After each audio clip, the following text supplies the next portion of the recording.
Sign the agreement tonight, or I will make sure my son files for divorce by the end of the week, and I promise you, you will leave this marriage with nothing." My mother-in-law's voice was so calm it was almost kind. That was the thing about her. She had spent decades learning how to deliver a threat the way other people deliver condolences. Quiet, measured, with just enough warmth to make you wonder for half a second if you'd misheard. I hadn't misheard. The document was sitting on the dining room table between the butter dish and the gravy boat. A postnuptial agreement, 31 pages printed on thick white stock with little flag tabs in 3 colors marking every place I was supposed to sign. Someone had arranged a pen beside it, a nice pen. The kind of pen you use to sign things that matter.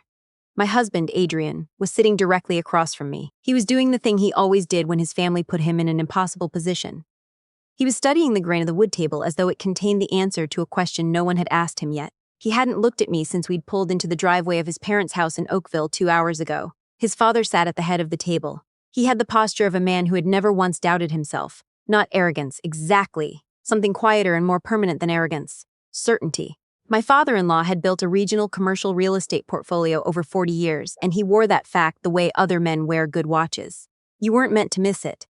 His sister Charlotte was pretending to be interested in her wine. Her husband Douglas was watching me the way you watch the weather when you're pretty sure the storm is coming, but want to see exactly when it hits. This was the Easter long weekend at the Hollenbeck family home. This was what I had married into, 2.5 years ago, when I was 28 and still operating under the working assumption that love, if it was real enough, functioned as a kind of social currency that the right people would eventually accept. Before I tell you what I put on that table instead of my signature, and why, 20 minutes later, a black SUV was parked at the end of the driveway, and Douglas had gone completely white, let me ask you something. Have you ever sat across from people who smiled at you, while assuming, with complete confidence, that they already knew everything they needed to know about you? If you have, stay with me. Because this is a story about what happens when the people who are absolutely certain they understand the maths turn out to have been working with the wrong numbers the entire time. My mother-in-law, I'll call her what Adrian calls her because that's how she introduced herself to me the very first time we met, not with her name but with her role, looked at me with an expression I recognized. She reserved it for subcontractors who came in over budget, for Adrian when he did something she found disappointing, and for me, reliably, since the second Thanksgiving I attended in this house. Nora, she said. She had a way of saying my name that made it sound like a minor administrative error. You're not a foolish woman. I've always thought that about you. You're intelligent enough to see this for what it is. A precaution. Something any reasonable family in our position would take. A precaution, I said. My son works extremely hard, my father-in-law said. He set down his fork. He only put down his fork when he wanted to signal that the conversation had shifted to something serious. We protect what he's built. This isn't personal. It's a little personal, I said. Charlotte looked up from her wine. She gave me the specific smile she had been giving me since the first time Adrian brought me to a family dinner. The one that communicated she found me harmless but mildly exhausting. The way you find a persistent houseplant exhausting. Something you have to remember to account for. No one is attacking you, she said. We just think that, given the circumstances, your background, the way things are, it's reasonable, protective, for everyone involved. Your background. Those 2 words had been following me around this house for 2.5 years. Your background. Meaning the apartment I grew up in Scarborough, in a building where the elevator was broken more often than not, and my mother paid rent in cash because she didn't trust automatic withdrawals. Your background, meaning that my father had 2 jobs for most of my childhood and neither of them came with benefits. Your background, meaning that I had applied for OSAP and worked 22 hours a week through my undergrad and eaten a lot of rice because it was what we could afford, and I had not been ashamed of any of it, but I had also learned early that other people sometimes were ashamed on my behalf. Adrian had told his family, shortly after we got engaged, that I ran a small consulting firm. My mother-in-law had nodded in the specific way that people nod when they're categorizing information rather than actually receiving it. She'd asked one follow-up question, "Is that going well for you?" and then moved on. The subject never came up again. They had looked at me and assembled a complete picture from incomplete information, and then they had simply never looked again. To the Hollenbecks, I was a girl from the East End of Toronto who had somehow caught the attention of their son, and who was therefore statistically likely to be oriented toward what he stood to inherit. They weren't wrong to think people like that existed. They were wrong about which one of us was calculating. I'm not signing it, I said. The room went still the way rooms go still when something has been said that cannot be unsaid. Adrian looked up. His expression was the expression of a man watching a situation deteriorate in a direction he'd been warned about and had privately hoped would somehow resolve itself. He started to say something. He didn't. I'm not signing it, I said again. I used the same tone my mother-in-law used. Calm even. The kind of calm that is not the absence of feeling, but the deliberate management of it. I had been practicing. My father-in-law leaned back in his chair. Then I want you to understand what that means. I have a call with our family solicitor first thing Tuesday morning. There are grounds here, misrepresentation of financial circumstances going back to the engagement, and I intend to explore every one of them. Misrepresentation, I said. Douglas cleared his throat. He was the measured one. The one the family deployed when they needed bad news delivered in the language of reasonableness. He had done his articles at a Bay Street firm, and had never quite stopped auditioning for the role of the smartest person in the room. Nora, we've looked at your company's filings. Federally incorporated, active, but the revenue you've reported last fiscal year was just under $60,000. He paused. He let it sit. We're not trying to embarrass you. We're trying to have a realistic conversation. I looked at him for a moment. I knew about the Bay Street articles.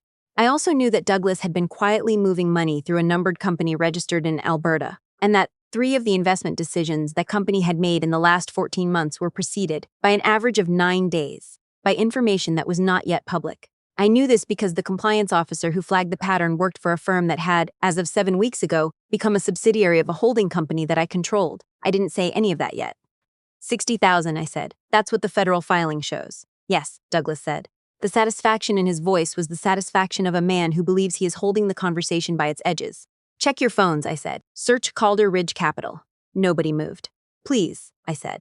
That single word, said the way I said it, produced a silence that was different from the silence before it. Charlotte reached for her phone almost before she'd decided to. She caught herself. Put it back down. Nora, this isn't, my mother-in-law began. Calder Ridge Capital, I said again. Calder. It's fine, I'll wait. Adrian picked up his phone. He typed. I watched him read. I watched his face do something I hadn't seen it do in a long time. I watched it open, the way it used to open when he was surprised by something that delighted him. Before 2.5 years of his family's patient, quiet, relentless gravity had taught him that the safest thing was to keep his face closed. He looked up at me. What is this, he said. It wasn't quite a question. My father-in-law frowned at his son, then at his own phone. My mother-in-law looked at hers with the expression of a woman who has spent 40 years being the best-informed person in any room, and does not enjoy discovering that the room has changed without her. Charlotte went still. Douglas's jaw tightened. Calder Ridge Capital was not the name on my business cards. It was not the name I used when I introduced myself at industry events. It was the parent entity, the structure that sat above the structures that touched the things that were visible. I had built it that way, because when you are a 24-year-old woman of color walking into rooms full of men who have already made up their minds about you, you learn quickly that anonymity is a form of protection that later becomes a form of power. The last independently verified valuation of Calder Ridge Capital, referenced in a piece that ran in the Globe and Mail 11 months ago, which you would only find if you were specifically searching for it, was approximately $340 million. The Hollenbeck family's total holdings across commercial real estate and private investments sat at roughly $80 million. I knew this because I had reviewed their financial position as part of the due diligence process before one of my subsidiaries extended a refinancing facility to the Hollenbeck Group's Hamilton property portfolio 18 months ago. They knew the name of the institution. They didn't know who owned it. This can't be right, my father-in-law said. His voice, for the first time since I'd known him, had something uncertain in it. You've been running this since before you and Adrian, my mother-in-law, started. I incorporated the holding structure when I was 26, I said. The $60,000 in the federal filing belongs to the operating entity I used for early-stage consulting. It has no connection to the Capital Group. I picked up the postnuptial agreement. I held it. I understand why you had this drafted. You looked at me and you saw a category, and the category seemed to call for a certain kind of precaution. I understand the logic. I'm not angry about the logic. How, Adrian said. It was barely a word. It was the sound of someone's understanding of a 3-year period of their own life rearranging itself in real time. I looked at him. I didn't lie to you, I said, and I meant it completely. I had told him early, on our second real date, eating roti on a bench in Kensington Market because it was what I was craving, and I didn't yet know whether he was the kind of person who would make that weird, that I was building something. I had told him it was taking a long time.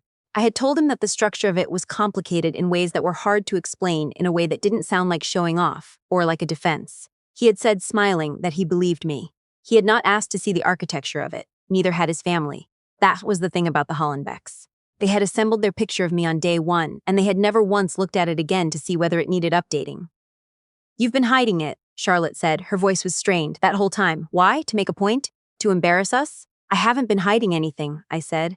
You never asked.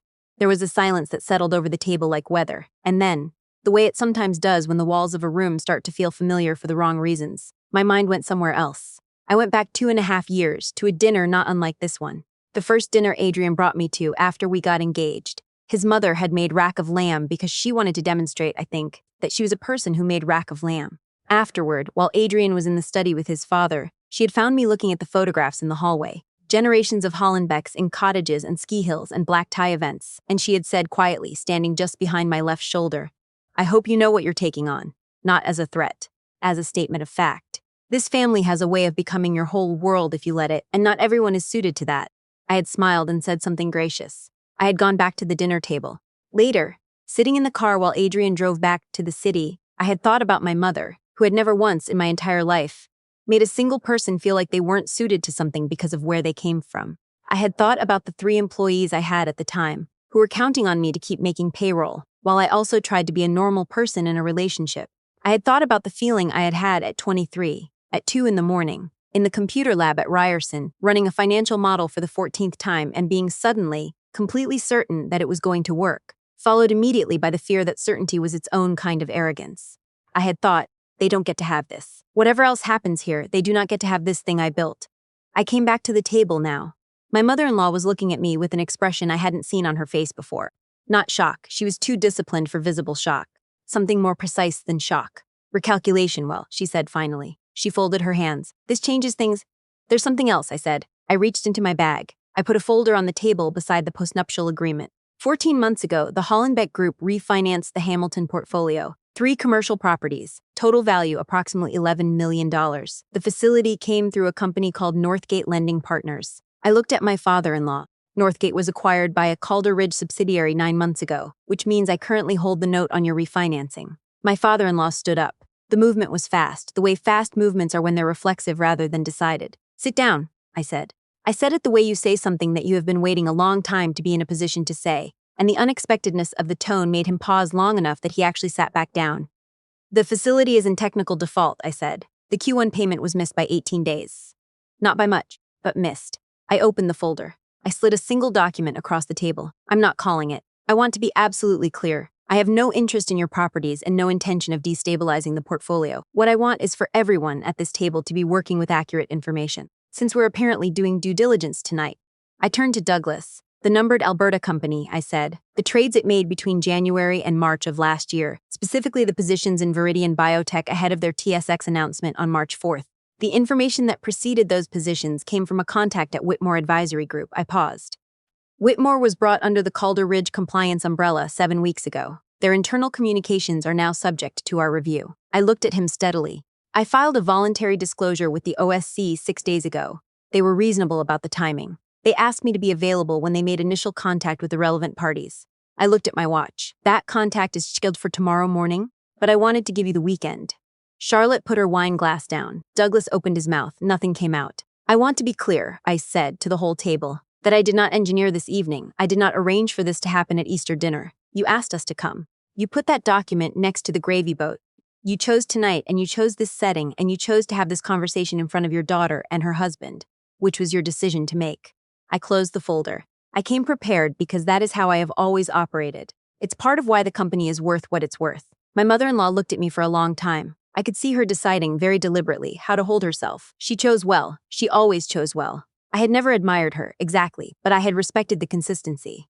What do you want? She asked. I want my husband to look at me, I said. Adrian looked up. I want you to understand, I said to him, and only to him, that none of what I just did was about winning. I sat in this house for 2.5 years and let your family decide what I was, and I kept quiet because I genuinely thought that eventually the picture would become clear on its own, that you would see it, that they would. I thought patience was enough. He was looking at me the way he had looked at me in Kensington Market on that bench before the weight of his family's expectations had trained him out of looking at anything too openly.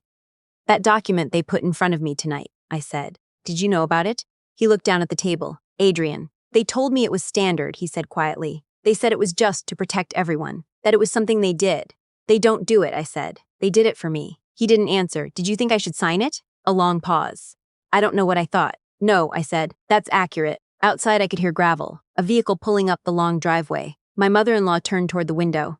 That's the OSC contact, I said. Preliminary meeting, arranged through my legal team. Douglas can speak with them here, or he can come to their offices in Toronto on Tuesday. I recommended here because I thought it would be less disruptive for everyone. I looked at Charlotte, who was staring at her husband. I genuinely did think that. Charlotte said Douglas's name. It came out like a question that already knew its answer and was asking anyway. I stood up, I buttoned my jacket, I picked up my bag and the folder. I want to say something before I go, I said. And I want to say it clearly because I think it's the only thing that actually matters in this room right now. I looked at my mother-in-law. I don't hate you.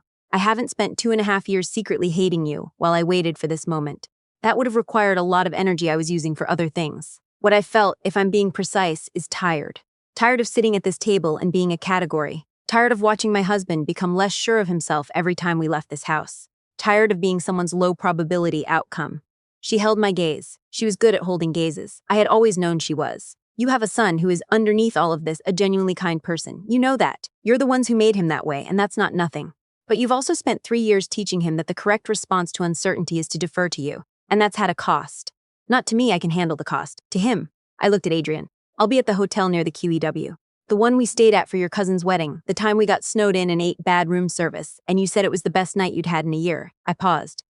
I meant it when I said that, too. I want you to know that. I walked toward the front door. Behind me, I heard my mother-in-law say something low and measured to my father-in-law. I heard Charlotte say Douglas's name again, higher this time. I heard my father-in-law's chair push back and then stop. I didn't turn around. Outside, the April air was cold the way Ontario April is always cold. The kind of cold that refuses to apologize for still being winter. The driveway was long and lit with the low-ground lights my in-laws had installed because they were the kind of people who installed low-ground lights. At the end of it, a dark sedan was parked with its engine running. 2 people in the front seat. I passed them without stopping. My car was parked facing out. I had done that deliberately. When I got in and started the engine, I sat for a moment with my hands on the wheel and the heat running. In the rearview mirror, the house was all lit windows and that particular kind of solid permanent certainty that old money constructs around itself. My phone buzzed. A message from my CFO. I'll call her what she calls herself, which is simply the most competent person I have ever worked with. OSC prelim went fine. Also, the BDC feature piece wants a quote from you for the spring edition. Timeline, I typed back 2 weeks. And ordered dinner for the team. It's been a long quarter. I thought about calling my mother. I would call her tomorrow, from somewhere quiet, and she would say something that made the whole thing human again, in the way only she knew how to do. Not by making it smaller, but by reminding me that the size of a thing isn't the same as its importance. I thought about Adrian, about the way he had looked at me when he read the search results, like he had found something he'd put down somewhere and had given up on finding. I didn't know yet whether finding it again was enough. That was not a problem I could solve tonight, and I had learned, slowly and with difficulty, not to try to solve problems that belonged to other people, even people I loved. I put the car in drive. The gate opened automatically as I approached. In my mirror, I watched the house recede, every window lit, the front door still closed, the sedan still parked with its engine running at the far end of the driveway. I didn't feel the way I had imagined I would feel if this moment ever came. I had imagined something brighter, cleaner, more like relief and less like the particular exhaustion that comes at the end of something that required a long time and a lot of yourself. But there was something underneath the exhaustion. Something that had been there since I was 23 years old in a computer lab, running the model for the 14th time. A quiet, load-bearing certainty that didn't need to announce itself. I had never needed their table. I had simply been willing for a while to sit at it. I pulled onto the highway heading east, toward the city, toward the lights of Toronto coming up on the horizon the way they always did. Not all at once, but gradually and then completely.